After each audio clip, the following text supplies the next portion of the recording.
저당 상수는 무엇을 구할 때 쓰는 거냐면 연금액의 크기를 구할 때 쓰는 게 있습니다. 왜? 알고 있는 돈의 크기를 얼마로 놓는다면 1원이라고 놓는다면, 자 그럼 보세요. 1 곱하기 네모는 네모죠? 그럼 저당 상수가 무슨 뜻인데 이래 물어보면 뭐라고 말하면 되는 거예요? 1원을 빌린다고 했을 때 빌렸으면 뭐 해야 된다? 매기간 갚아야 되겠죠? 나눠 갚는 뭐의 크기? 원금과 이자의 크기를 뭐라고 쓰겠다? 저당 상수라고 쓰는 거예요. 자, 그럼 예를 들어서 한번 생각해 보세요. 몇 년 동안 나눠 갚을 건데요? 5년 동안 나눠 갚을 거예요. 이렇게 5년 동안 5번 나눠 갚을 거예요.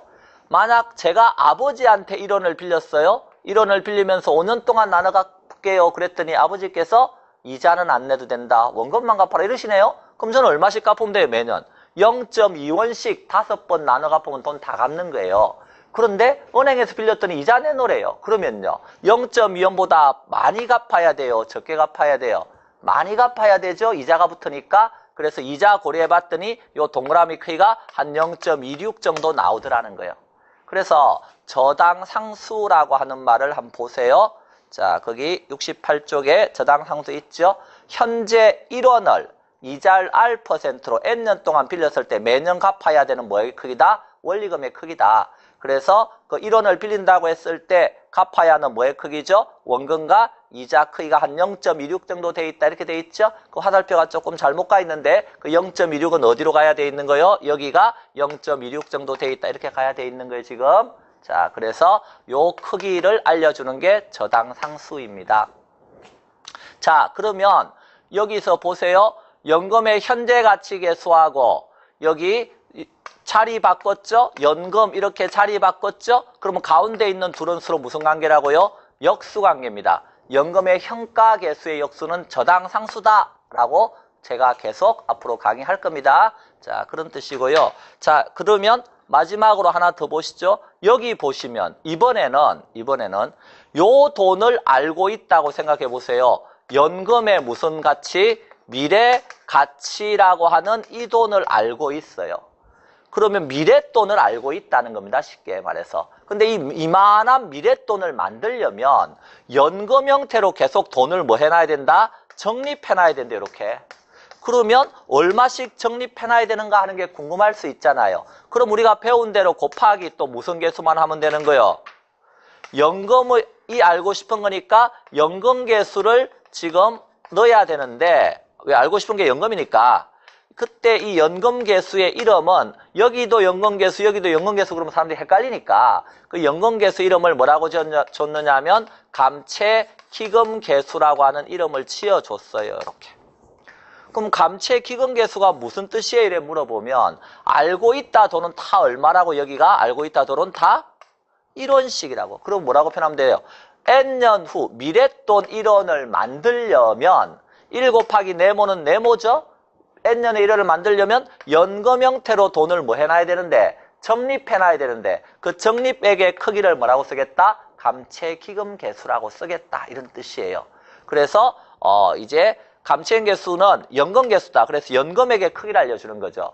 그런데 예를 들어서 5년 후에 1원을 만들고 싶어요. N년이 5년 후에요. 그럼 5년 후에 1원을 만들고 싶은데 그러면 얼마씩 적립하면 됩니까? 했을 때 우리 집 장롱에서 적립하려면 장롱은 이자를 안 주니까 0.2원씩 적립해놔야 돼요. 5년 후에 1원 만들려면. 그런데 은행에 넣어놓으니까 이자 준대요. 그럼 이자를 주면요. 0.2원보다 좀 적게 적립해놔야 되나요? 그래서 이자율 10%다 가정했을 때 이게 10%다 가정했을 때 0.2원보다 적은 얼마씩 0.16 얼마씩만 적립해놔도 여기에 이자가 붙어서 뭐가 된다? 5년 후에 1원이 되더라 하는 논리가 나와요. 그래서 감채기금 개수 보세요.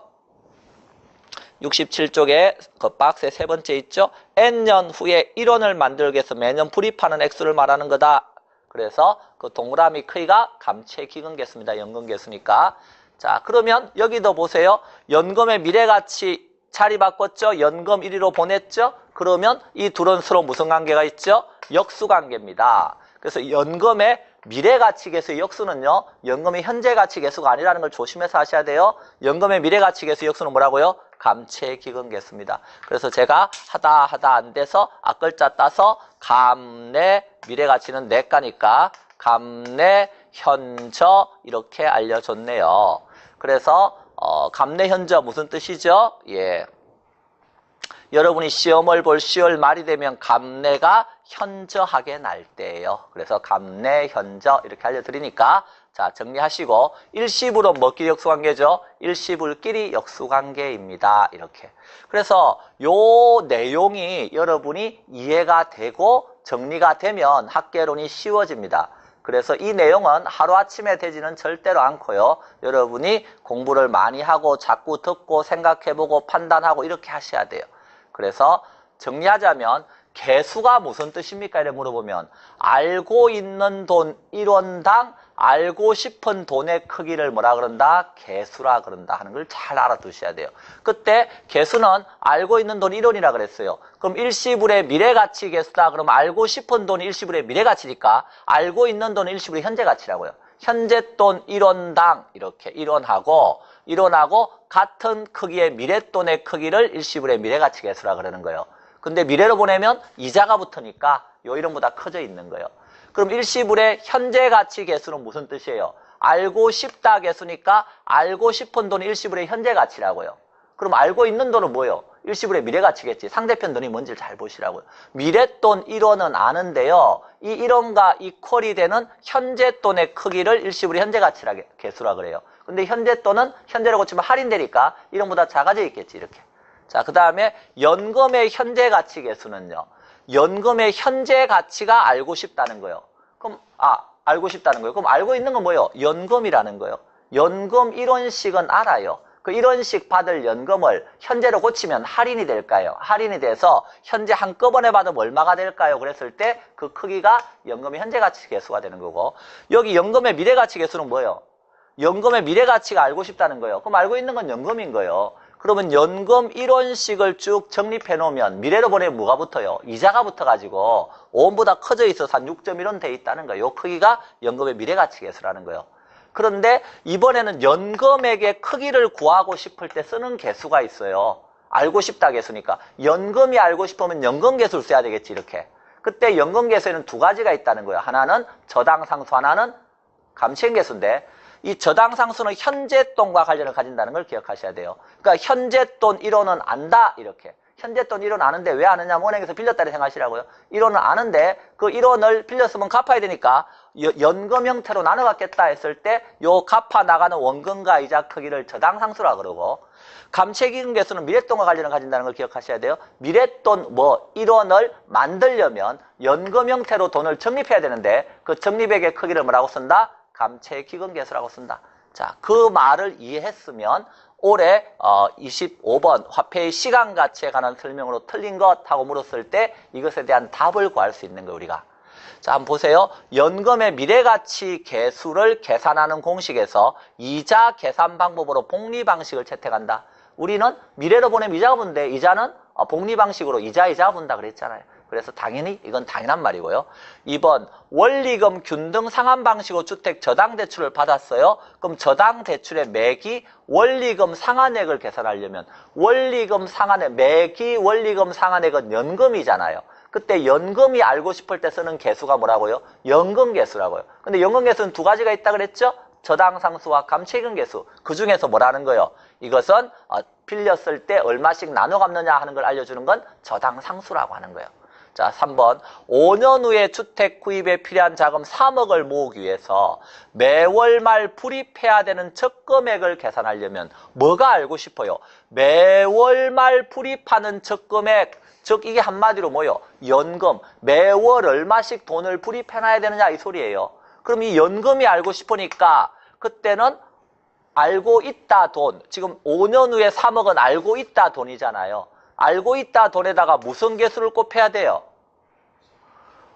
연금 개수를 곱해야죠. 당연히. 연금액이 알고 싶은 거니까. 근데 그 연금 개수에는 두 가지가 있다 그랬어요. 하나는 저당상수, 하나는 감채행 개수. 저당상수는 현재 가치와 관련을 가지고 감채행 개수를 미래 가치와 관련을 가진다. 그러니까 이건 5년 후니까 미래돈이잖아요. 미래 가치와 관련을 가지는 연금 개수 이름 뭐다? 감채기금계수죠. 그래서 여기에서 5년 후에 얼마 3억을 만들기 위해서 연금 형태로 얼마씩 적립해놔야 됩니까? 라고 물어보면 그때 필요한 개수는 무슨 개수다? 감채기금계수다 하는 의미를 알아달라는 거예요. 그러므로 뭐가 틀렸어요? 연금 현재가치 개수가 아니고 감채계수니까 이게 틀린 거죠. 자, 4번 매월 50만 원씩 5년간 들어올 것으로 예상된 임대료 수입의 현재 가치를 계산하려면 뭐는 알고 있어요? 매월 50만 원씩 연금은 알고 있잖아요. 5년간 들어온다 이렇게. 그럼 연금은 알고 있는데 그러면 그 임대료 수입의 현재 가치가 알고 싶다는 것은 연금은 알고 있는데 이 연금을 지금 현재 한꺼번에 받으면 얼마인가 이게 궁금한 거예요. 그때 쓰는 개수는 뭐죠? 연금의 현재 가치 개수를 써야죠.